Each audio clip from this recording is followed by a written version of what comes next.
Député LFI à l'Assemblée nationale et auteur du projet éducation pour Jean-Luc Mélenchon à la présidentielle, je suis ravie d'accueillir Paul Vannier.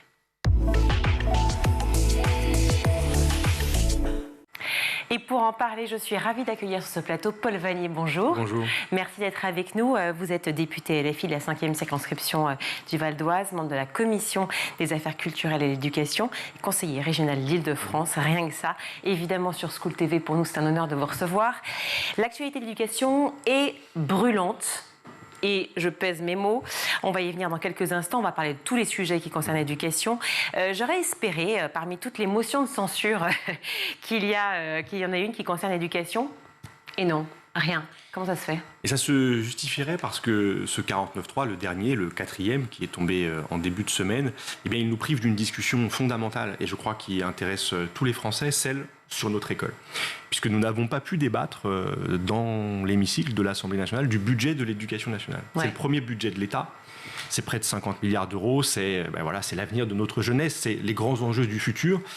Et nous n'avons pas pu les trancher, nous, les députés, dans notre diversité, les représentants de la nation, nous n'avons pas pu débattre, voter, proposer nos amendements et les voir adoptés ou rejetés. Et je regrette beaucoup cette situation, bien sûr je la regrette plus globalement, mais en particulier parce que dans ce moment où des grandes réformes arrivent sur la voie professionnelle, par exemple, où la crise climatique est là et nous savons qu'il faut y répondre et que l'école a un rôle à jouer, où les factures d'électricité, de gaz menacent la possibilité dans certains établissements de maintenir ouverts nos écoles, nos collèges, nos lycées. Il y avait beaucoup à dire, à débattre. Moi, j'aurais souhaité aussi entendre la position du ministre et nous en sommes privés. Donc, mais pourquoi ? Comment vous l'expliquez ? C'est-à-dire qu'en fait, l'éducation n'est pas la priorité du gouvernement, selon vous ? Je n'ai pas ce sentiment. D'ailleurs, regardez, nous pourrions constater peut-être ensemble que rarement un ministre de l'Éducation n'aura été aussi affaibli par le dispositif institutionnel de ce gouvernement. Monsieur Pap Ndiaye est à la tête d'un ministère rétréci.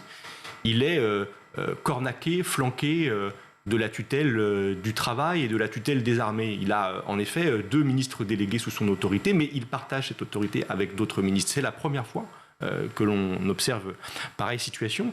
Et dans les premiers mois de son exercice gouvernemental, M. Pap Ndiaye a systématiquement été accompagné et peut-être même remplacé par d'autres. Je pense au président de la République. C'est le président de la République, au fond, qui, à sa place, a fait la présentation de la réforme de la voie professionnelle. C'est le président de la République qui s'est adressé au recteur et qui a dessiné son cap à lui. Mais celui du ministre, nous ne le connaissons pas. Mais c'est parce que c'est la super présidence dont on parle, effectivement, d'Emmanuel Macron qui veut ça, ou c'est parce que c'est, selon vous, l'envie du ministre Pap Ndiaye d'être plus discret en réserve et de réfléchir justement à ces 5 années qui arrivent? Je crois que c'est en effet la traduction de l'exercice macronien des institutions de la Ve République. Elle concentre le pouvoir autour du président de la République. Et ce président-là, lui, pousse jusqu'au bout cette logique. Mais si l'on compare le rôle dans le dispositif gouvernemental que joue Pap Ndiaye à celui de son prédécesseur, Jean-Michel Blanquer, on constate qu'il est très différent. Jean-Michel Blanquer était, je combattais fermement sa politique, mais un ministre de poids qui avait une expression forte et qui pesait manifestement sur les décisions gouvernementales. On l'a vu par exemple au moment de la crise de la Covid. Eh bien, on ne peut pas dire... Enfin, il a eu 5 années, là, Pap Ndiaye, c'est quand même assez récent, sa nomination. C'est vrai, ça fait quelques mois, mais justement, ces quelques mois ne lui ont pas permis, en tout cas jusqu'ici, peut-être qu'il le fera, je souhaite qu'il le fasse, d'exprimer, de présenter son projet éducatif pour le pays. Il a amené dans certaines interviews quelques mesures qui font quelques touches, mais nous ne voyons pas un tableau d'ensemble se dessiner. Moi, je ne pourrais pas vous résumer ce qu'il entend faire, a priori pour le temps d'un mandat qui peut durer longtemps, pour l'école, alors que, encore une fois, je crois que nous sommes devant de très grands enjeux et dans un moment très particulier. L'école est à un point de bascule. Elle pourrait, d'après moi, connaître un effondrement comparable à celui qu'a connu l'hôpital public ces 5 dernières années. On le voit, les démissions d'enseignants se multiplient. La pénurie... Elles ont triplé en 10 ans. Elles ont triplé en 10 ans. 4000 enseignants qui manquent en cette rentrée avec un déficit d'attractivité dans certaines matières, dans la voie professionnelle, des inégalités qui explose entre établissements, entre le privé, de récentes enquêtes l'ont montré, et le public, au sein du public. Il y a beaucoup de signaux d'alerte pour moi. Je vous propose que justement, on puisse en parler et qu'on détaille chaque point, car j'ai la chance de vous avoir. Je rappelle quand même, pour ceux qui nous regardent, que vous avez porté justement le projet d'éducation de Jean-Luc Mélenchon lorsqu'il s'est présenté à la présidentielle. Donc c'est vraiment un sujet qui vous touche. Vous avez été vous-même professeur d'histoire, agrégé d'histoire. Donc cette rentrée est marquée tout d'abord par une inflation historique qui se ressent bien évidemment au sein des familles, sur tous les plans, mais principalement sur le plan, évidemment, dans le cadre de l'école, si je puis dire, une baisse du pouvoir d'achat qui est très impactante pour tout ce qui touche à l'achat des fournitures, des matériels scolaires quand ils ne sont pas gratuits, et puis sur tout ce qui touche autour de l'éducation, car quand il y a l'école, il y a aussi l'après-école, donc le périscolaire. Pour vous, comment a été... Vous parlez, vous, de gratuité de l'éducation, ça veut dire quoi? Vous voulez aller jusqu'où, en fait, finalement, cette gratuité? Jusqu'au bout des grands principes que notre Constitution proclame. Dans le préambule de la Constitution, il y a ce principe de gratuité scolaire. Des frais de scolarité. Eh ben, nous avons proposé en effet une proposition de loi le 30 août dernier, une proposition de loi de la NUP, c'était d'ailleurs la première que la NUP rédigeait, travaillait ensemble, qui vise à faire la gratuité réelle de l'éducation. Et pourquoi est-ce qu'on insiste sur cette dimension réelle qui n'est aujourd'hui pas atteinte? Parce que nous le savons, pour les familles, les frais de scolarité représentent une dépense qui est importante. Il y a une enquête qui est maintenant un petit peu ancienne du ministère de l'Éducation nationale, qui remonte à 2014-2015, et on sait que le contexte a changé, vous avez rappelé celui de l'inflation, mais qui estimait il y a près de 10 ans, elle est en effet historique. D'ailleurs, elle augmente plus vite que le budget de l'Éducation nationale, mais on en reparlera peut-être. Mais il y a près de 10 ans, le ministère de l'Éducation nationale lui-même évaluait à plusieurs centaines d'euros pour un élève scolarisé en maternelle et jusqu'à 1 500 euros pour un élève un lycéen de la voie professionnelle, le coût de sa scolarité pour sa famille. On peut donc dire, pour résumer, que c'est au moins 100 euros par mois que représente la scolarisation d'un enfant aujourd'hui en France, et constater que pour les enfants issus des familles les plus modestes, on sait que dans la voie professionnelle, la majorité des élèves sont issus des classes populaires. C'est là que les coûts sont, pour les familles, les plus importants. Cette situation, elle est source d'inégalités d'accès. Elle pose aussi des problèmes en matière éducative, en matière pédagogique. Je prends l'exemple des sorties scolaires. Vous avez des familles qui, malgré parfois des dispositifs d'aide qui parfois existent, parfois sont déjà consommés, parfois sont insuffisants, doivent renoncer à ce que leurs enfants puissent accéder à une sortie parce qu'elle s'accompagne d'un coût qui, même quand il s'agit de quelques euros, peut être trop importante sur une famille. Et cette situation, elle est pour nous insupportable. Nous croyons en la promesse républicaine. Nous avons cette vision de l'école publique qui doit garantir partout dans le pays, quel que soit le territoire, les mêmes conditions d'accès à tous les élèves. Et les manuels scolaires aussi ? Alors, notre proposition de loi, elle propose la gratuité de tous les matériels scolaires, donc des manuels fournitures et manuels. Des fournitures. Elle propose la gratuité des transports scolaires. Elle propose la gratuité, vous allez voir, je vais vraiment aller au bout, du périscolaire, de la cantine scolaire. Et des... Cantine à 0 €, même pas 1 €. Et on pourra y revenir. Gratuité intégrale, voilà. Et nous l'avons chiffré, c'est une dépense qui représente environ 7 milliards d'euros. Alors, 7 milliards d'euros qui sont portés, 17, pardon. 7 milliards.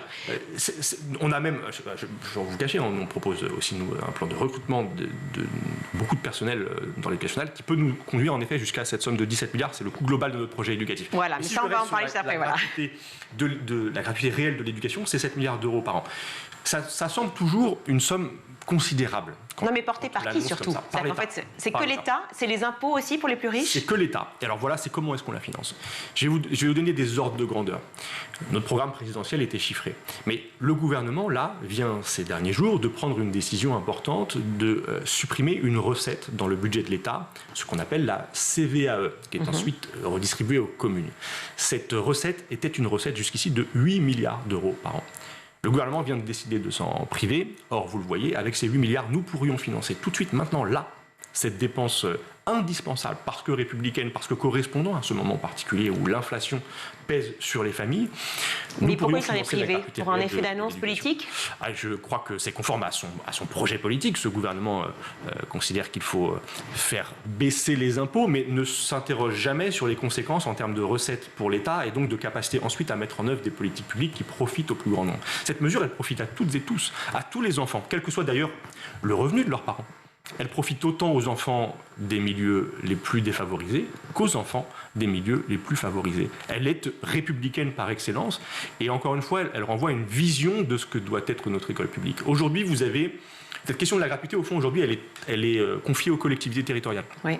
Vous avez des communes, des départements, des régions qui font des efforts pour faire la gratuité, parfois des manuels, parfois des fournitures. Parfois des cantines. Parfois des cantines, en tout cas une tarification sociale.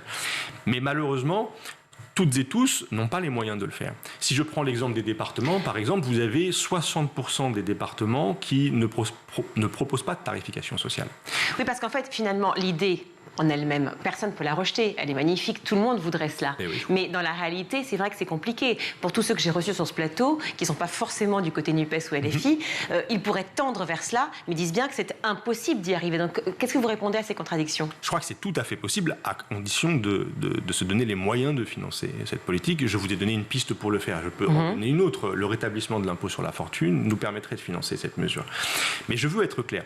Il ne s'agit pas dans notre esprit que l'État se substitue aux collectivités territoriales, qu'il remplace les communes, les départements et les régions dans les prérogatives, les compétences qui sont les leurs.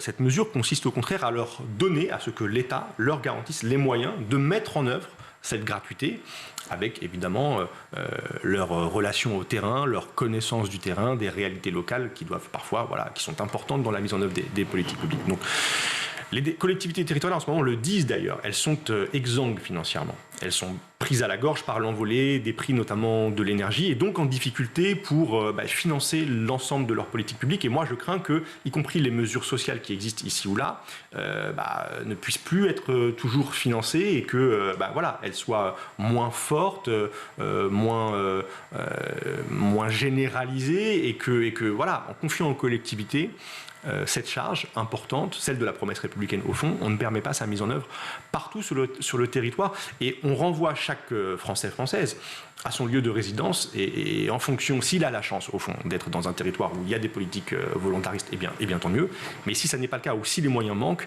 alors cette famille va subir des frais qui peuvent être importants et vraiment je veux insister là-dessus, des conséquences éducatives. Et moi je ne peux pas accepter que dans notre pays, des enfants, parce qu'ils ne vivent pas au bon endroit, n'aient pas la même réussite que d'autres. Évidemment. Alors beaucoup de sujets, on l'a dit Paul Vannier, tout à l'heure vont parler justement de cette grève historique aussi des enseignants qui guettaient finalement le gouvernement depuis des années, des réformes successives depuis 20 ans, 30 ans même qui se sont enchaînées et les enseignants, tout le personnel éducatif dans la rue il y a quelques semaines. Vous vous y attendiez à ça?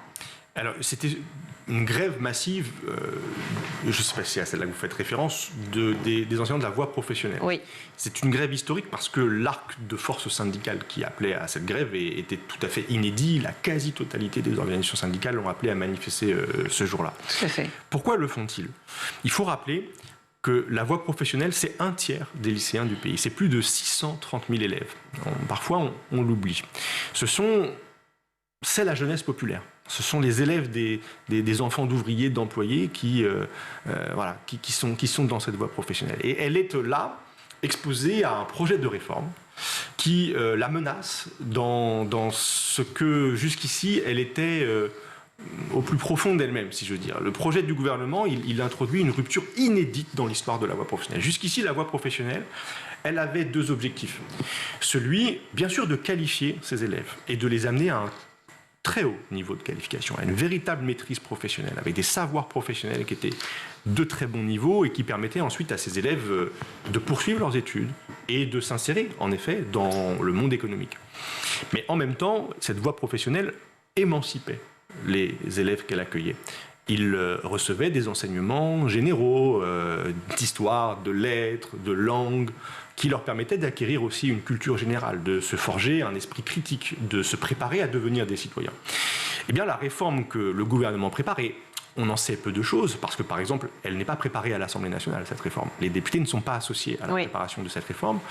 Eh bien, elle vise à confier tendanciellement aux entreprises l'organisation de cette voie professionnelle. Et donc, elle écarte les finalités émancipatrices pour tout ramener à un objectif d'insertion sur le marché du travail. C'est ça, aller vers des élèves qui mènent vers des métiers qui engagent, dit Emmanuel Macron. C'est ça. Comme si au fond, pour répondre à la question des métiers sous tension, c'est ce que nous dit le gouvernement, il fallait orienter la jeunesse populaire de la voie professionnelle vers ces fameux métiers et ne plus se préoccuper du reste. Je crois que c'est une erreur. D'abord, c'est une erreur du point de vue de la vision qu'on peut avoir encore de cette jeunesse qui mérite, comme les autres pans de la jeunesse, de recevoir une éducation complète. Mais c'est aussi une erreur d'un point de vue économique, je crois. Parce que répondre aux besoins immédiats et locaux des entreprises, c'est ce que propose cette réforme, notamment en donnant la main aux organisations patronales à l'échelle locale, en leur permettant de pouvoir influencer la carte des formations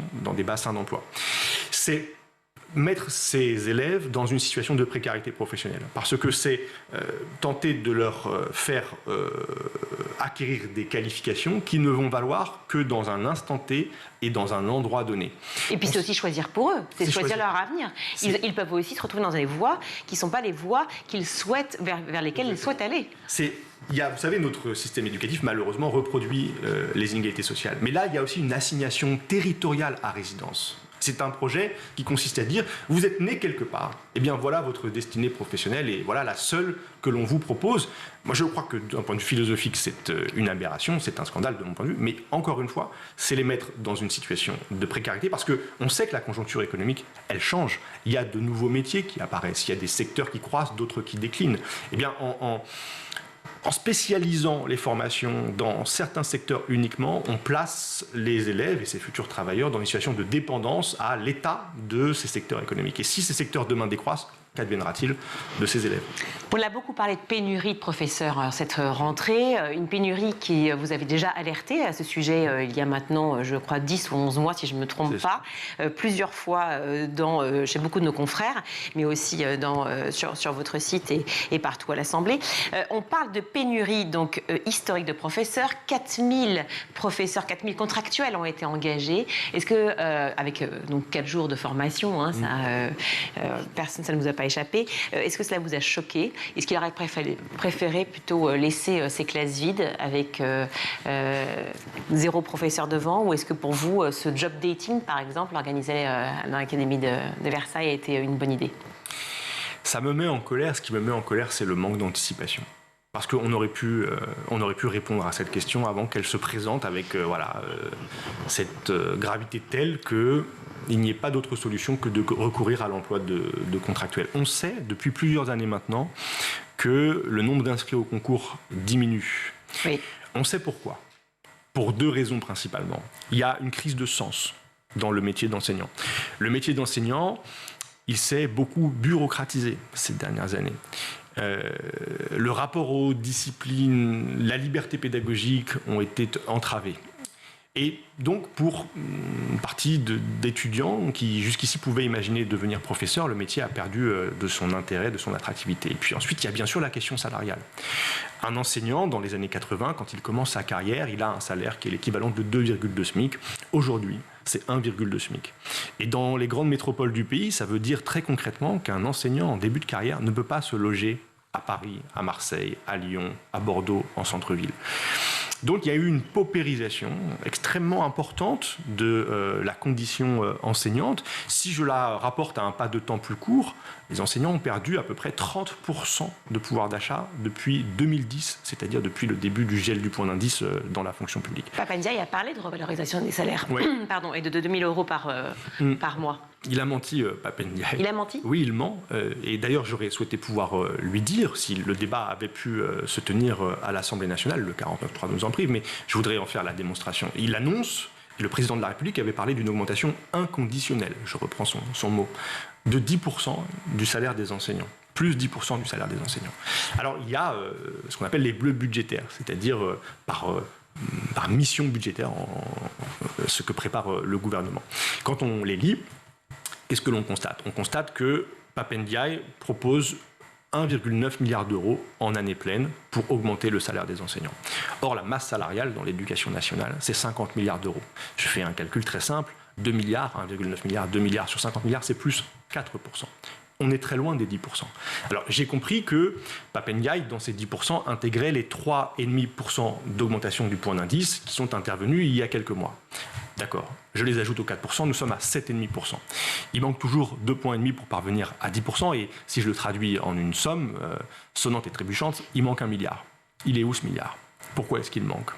Et il est d'autant plus indispensable que 7,5%, c'est comme par hasard exactement le niveau de l'inflation que la Banque de France prévoit pour l'année 2023. Donc, au fond, il n'y a pas d'augmentation du salaire des enseignants. Il y a au mieux une stagnation, à considérer que l'inflation reste à 7%, et on sait les incertitudes. Elle pourrait être plus importante. En plus, dans la réalité, ce n'est pas effectivement acté du tout. Aucun enseignant aujourd'hui qui démarre à 2 000 € rang. Non, et puis même, alors tant mieux si on y arrive, et c'est indispensable. Parce que ce que je veux dire, c'est que derrière cette question du salaire des enseignants, c'est une question d'intérêt général. C'est pas une question corporatiste. C'est pas juste savoir si les enseignants vont être mieux payés, et tant mieux pour eux s'ils le sont. C'est la qualité du service public d'éducation qui est en cause. Si l'école publique n'arrive plus à recruter un nombre suffisant d'enseignants et les meilleurs des étudiants, si les bons étudiants se détournent du métier d'enseignant parce que c'est tellement mal payé qu'ils préfèrent aller regarder ailleurs. Mais on n'y va plus par vocation maintenant? C'est ce que vous voulez me dire? En tout cas, on a jusqu'ici, ça fait maintenant plusieurs années, les responsables publics ne jouent sur le dévouement des enseignants, la vocation des futurs enseignants, sur leur engagement personnel. Mais ça, on peut le faire pendant quelques mois, quelques années. On peut tirer sur la corde, comme on dit, mais au bout d'un moment, la corde, elle lâche. Et là, elle est en train de lâcher. Et moi, je vous disais tout à l'heure que j'étais en colère parce que ça, tout le monde le sait depuis plusieurs années. Et on aurait pu anticiper, on aurait pu mettre cet argent sur la table. Voilà, on peut à nouveau avoir cet argent cette discussion sur ces montants. Ils sont relativement modestes quand on les compare au budget de l'État. Et ainsi répondre aux causes de cette crise. Cette crise, elle menace vraiment l'école publique. Et moi, je me désespère de voir ces bricolages, ces annonces elles sont bidons. Et elles font beaucoup de mal parce que non seulement elles ne traitent pas les causes, mais les professeurs savent que c'est un mensonge. Et ils sont maintenant extrêmement lassés de ce baratin ministériel qui, depuis plusieurs années, ne change pas leurs conditions de travail. Et donc, quittent l'éducation ou se mettent en arrêt maladie. Et c'est le mensonge. Moi, ce que je crains là, c'est qu'on arrive vraiment au mensonge de trop. C'est-à-dire qu'il prétend traiter des causes, mais il aggrave les mots, en fait, en faisant ça. Les mots MAUX. Les mots MAUX, le ministre de l'Éducation nationale. Et vraiment, j'alerte de toutes mes forces, même si on est privé du débat, et il y a d'ailleurs une vraie question démocratique qui se pose, parce que l'Assemblée nationale, les grandes questions éducatives ne sont plus débattues à l'Assemblée nationale.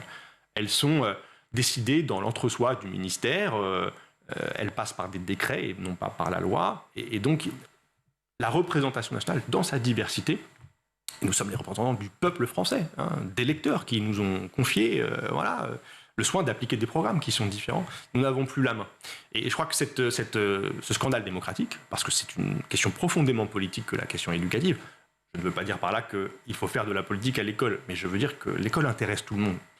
Nous avons tous été élèves, nous avons tous des enfants qui le sont, des petits-enfants, donc elle intéresse tout le monde. Et que la représentation nationale soit privée du débat et de la maîtrise du futur de notre école, eh bien, je crois que ça aggrave ce malaise général qui produit cette situation. Vous avez été professeur agrégé d'histoire-géographie avant de vous engager en politique. Vous devez être frappé d'entendre vos collègues qui vous parlent de la difficulté d'enseigner certaines périodes de l'histoire aujourd'hui à l'école. On l'a vu, on ne va pas le généraliser, on ne va pas en faire une fausse idée, mais enfin, c'est une réalité. On a malheureusement fêté ce très triste anniversaire de la mort de Samuel Paty récemment. La guerre d'Algérie, la Shoah, Napoléon aujourd'hui, c'est difficile dans certains endroits. Est-ce que c'est une réalité selon vous? Est-ce que certains de vos confrères vous en ont parlé? Je vais vous répondre très franchement, jamais. Et j'ai enseigné, moi, plus de 10 ans dans l'académie de Créteil. J'ai enseigné en Seine-et-Marne et en Seine-Saint-Denis, dans des établissements qui ne sont pas présentés comme des établissements faciles. Je suis professeur d'histoire-géographie et j'ai enseigné la guerre d'Algérie, j'ai enseigné la Shoah. Je n'ai jamais eu de difficulté à le faire. J'ai toujours vu des élèves attentifs, concernés, intéressés par ce que je leur disais, et j'ai toujours vu une discussion s'engager entre eux et avec moi à travers leurs questions qui était celle de citoyens en formation et qui exerçaient leur œil, leur pensée au sujet de ces pages si importantes de notre histoire malheureusement commune. Je n'ai pas non plus de collègues qui m'aient jamais évoqué ces cas difficiles. Alors, excusez-moi de vous couper, mais vous n'avez pas pu passer à côté d'un livre qui s'appelle « Ces petits renoncements qui tuent », écrit par Karine Azzopardi, et un enseignant anonyme, c'est clairement affiché, et qui parle justement de cette situation. Il y a peut-être des enseignants qui ont, je ne dis pas en faisant ce témoignage qui est personnel, je ne prétends pas décrire toute une réalité. Cela peut exister et il y a toujours des questions pédagogiques qui se posent aux enseignants sur la façon d'aborder telle ou telle question. Ce qu'il ne faut jamais oublier, c'est que nous avons face à nous des élèves qui sont aussi, je parle du collège et du lycée, des adolescents. Et que leurs réactions, qui sont parfois condamnables, et parfois il faut dire avec la plus grande clarté, la plus grande fermeté que des propos sont inacceptables, qu'ils méritent des sanctions. Il y a des propos racistes, négationnistes, homophobes, par exemple, qui peuvent être tenus en classe. Le rôle du professeur, c'est évidemment de les sanctionner. Mais justement, ce rôle-là, oui. C'est un rôle très important pour les professeurs, car c'est un rôle à la fois d'éducateur et de professeur. Est-ce qu'on donne pas, est-ce que le poids, justement, cette responsabilité n'est pas trop important pour les profs? Et c'est pas aussi pour ça qu'ils sont exsangues. Ils n'arrivent plus à gérer. Je trouve que c'est une belle partie du métier. Que cette partie, c'est pas... Vous savez, autrefois, on parlait du ministère de l'Instruction publique. Oui. La seule charge de l'instruction, c'est de transmettre des connaissances. C'est l'éducation nationale aujourd'hui. Et je crois que ça compte dans le métier que de pouvoir répondre aussi à des jeunes esprits en formation, avec toutes les contradictions qui vont avec l'adolescence, toutes les provocations, toutes les outrances. Mais c'est ça, les adolescents. Et le professeur doit savoir y répondre avec clarté, intelligence, fermeté, équilibre aussi, et parfois distinguer ce qui est une expression inacceptable et ce qui est une provocation ou ce qui est une expression mal dite, mal pensée. En tout cas, essayer de démêler. Mais en tout cas, ne jamais condamner par avance et pour toujours un élève, parce que voilà, se rappeler que ce sont des enfants et des adolescents. Parmi les grands thèmes chers aux étudiants, et vous aussi, puisqu'on a démarré aussi là-dessus, il y a l'écologie. L'écologie, c'est le premier thème chez les jeunes. On l'a vu pendant la présidentielle, même pendant la législative aussi. Les jeunes semblent davantage même concernés par l'écologie que notre génération ou les générations d'avant. Est-ce que c'est vers eux aussi que vous vous dirigez pour réfléchir à la France de demain? Oui, exactement. Moi, je trouve que l'éducation nationale, c'est un magnifique outil pour répondre aux grands enjeux de demain, et notamment à ceux qui sont associés à la crise climatique, à la crise écologique. Moi, j'ai une vision très, très large du champ d'intervention de l'éducation nationale. Je crois qu'évidemment, il doit prendre sa part dans la transition, la bifurcation écologique que le pays doit conduire. Ça passe par notamment peut-être une révision des programmes. Ça passe peut-être par l'introduction de savoirs pratiques à l'école également. Il faudrait en discuter. Mais pour être concret et revenir par exemple à la question de gratuité, pour montrer que tout se tient dans notre projet et que nous ne séparons jamais notre projet éducatif de notre projet politique, de notre vision de la société et des tâches qu'il y a à accomplir. Et la réalité de la société, parce qu'avec l'inflation, on peut aussi imaginer qu'il y a des établissements qui peuvent fermer demain, faute d'argent, pour pouvoir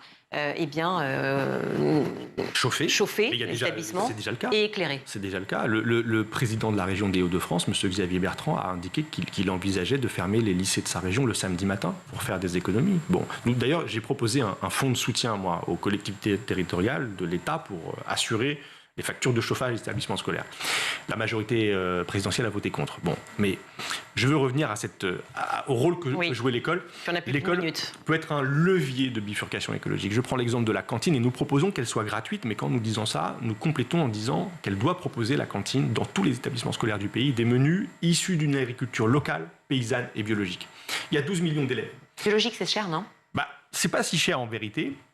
Franchement, si on compare ça, la question du bio, c'est plutôt une question aujourd'hui de nombre d'agriculteurs qui pratiquent ce mode d'agriculture et donc des volumes qui sont aujourd'hui disponibles. Mais justement, si on fait ça, on offre un débouché considérable. Des millions de repas chaque jour qui seraient servis, c'est un débouché absolument colossal pour tous ceux qui se pose la question aujourd'hui de passer d'un mode d'agriculture conventionnel à un mode d'agriculture en bio. Et puis c'est de la création d'emplois, parce que c'est des centaines de milliers d'emplois agricoles qu'il faut pour répondre à cette demande. Donc vous voyez, un cercle vertueux. C'est un cercle vertueux. En tout cas, nous on pense qu'en effet l'école, c'est la pièce d'un tout dans les politiques que nous voulons mettre en œuvre. Paul Vanni, merci mille fois d'avoir été avec nous dans le Grand JT de l'Éducation. Je rappelle que vous êtes député LFI, la 5e circonscription du Val d'Oise, conseiller régional d'Île-de-France. Vous êtes aux côtés évidemment de Jean-Luc Mélenchon et que vous travaillez sur les questions éducatives. Merci beaucoup d'avoir été sur School TV.